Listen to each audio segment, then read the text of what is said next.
Երբ որ մենք կանգնած ենք, հողին ենք նայում, երբ որ մենք ընկած ենք կամ պառկած ենք,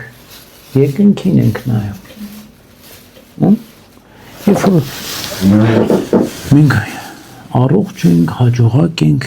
շատ անգամ, մենք աշխարհին ենք նայում, հողին ենք նայում,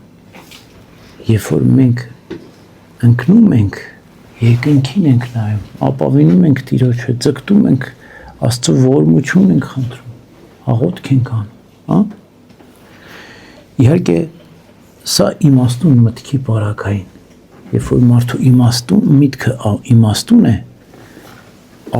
առողջության եւ հիվանդության ժամանակ Տիրոջն է ապավինում, նեղության ու լենության ժամանակ, աղքատության եւ հարստության ժամանակ Տիրոջն է ապավանում, ինչպես Հոբը ասում էր, ունենք, փառք ենք տալի, չունենք, ելի փառք Աստծո։ Այդ ժամանակ մենք ներքին խորը գիտակցություն ենք ունենում ու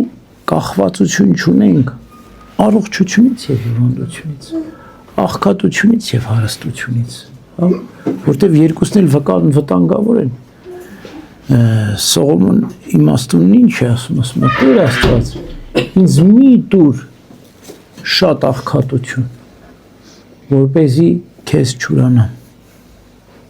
ինձ էլ մի տուր շատ հարստություն, որպեսզի քեզ չմոռանամ, այլ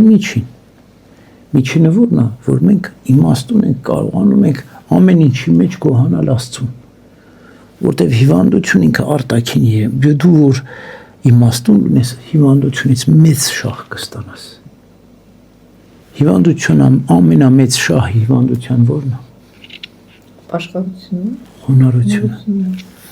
Երբ որ դու հիվանդ ես, չէ՞ խոնարհ ես։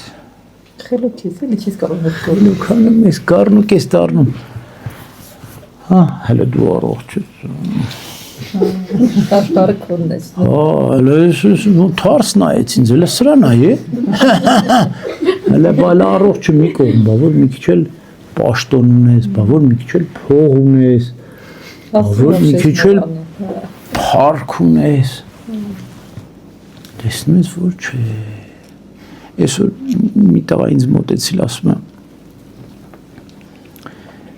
ձեզ եմ ճանաչում, ասեմ, դու ինձ մի ճանաչի որպես հոգևորական, ասի, ավելի լավ կլինի,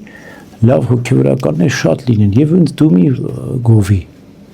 ոչ միայն մի գովի, այլ ուրիշների դեմ էլ մի գովի, որտեվ դու ինձ կրակն ես գցում,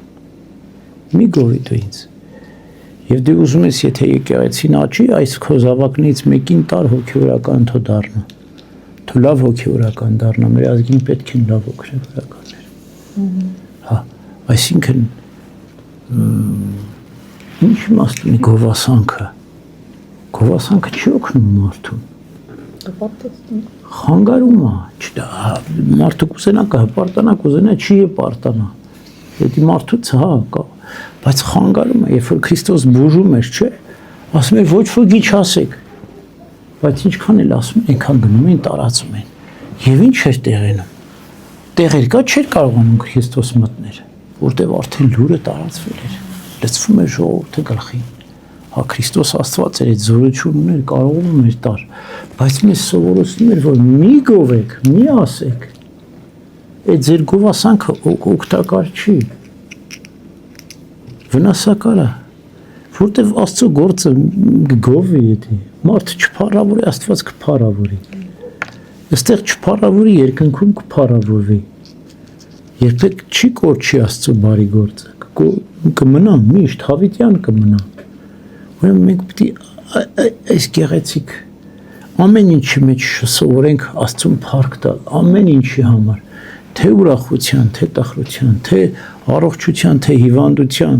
թե աղքատության եւ թե հարստության մեջ, եւ այդ ժամանակ մենք Աստծով հարուստ կլինենք։ Շատ մեծ սուրբեր իրենք աղքատ են եղել, բայց ինքան հարուստ են եղել Աստծով, որ շատերին են հարստացրել։ Սուրբ Նունեն օրինակ վրաց լուսավորիչը համարվում, մենակ, ընկնում է Վրաստան, Սուրբ Նունեն, մի շուկայում ուղակի մի անկյան վրա իր համար ապրում էր։ Թաքուհում հիվանդ աղջիկ ունենում եւ հերթով բոլորին բուժում ասուտ ունեն։ Բոլորին բուժում, ով բերում են աղոտ քանում, բուժում աղոտանում։ Թաքուին ինքը պատգամավորներ է ուղարկում ունեն ասում արի արքունիկ։ Արի հիվանդ աղջիկ ունեմ, որ բուժես։ Ասում է, ես պալատներում ման չեն գալի, ասում է, մեծ Քրիստոս չի սովորել, որ գնանք պալատներում ման գանք։ Ասում է, ես աղքատի նման ապրում եմ փողոցներում, ուզում ես դու արի ինձ տես։ Այստեղ հպարտություն չկար։ Բայց ուզում էր ասել, որ դու մի քիչ խոնարհվես այդ քո պալատներից պիտի իջնես, հասնես Քրիստոսի ոտքերը, լտես արժանանում ես, որ քո երեխան բուժվի։ Եվ իրապես գալիս է Թաքուին։ Չեմ հիշում անուն ինչ է Թաքու, բայց Թամարա Թաքուին եւ Վախթանգ Թագավոր։ Եվ գալիս է Թամարա Թաքուին ու աղջիկը բուժվում է։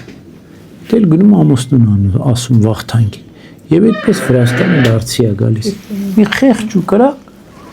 մի աղջիկը շնորհիվ նունեի։ Բայց ոչինչ չուներ, բայց Աստված ուներ։ Եվ մի ամբողջ երկիր դարձի բերեց։ Նույնն Սուրբ Լիպսիմյան, Սուրբ Գայանյան կամ մեր Գրիգոր Լուսավորիչ Աստված ուներ, չէ՞, բանտարկյալ էր,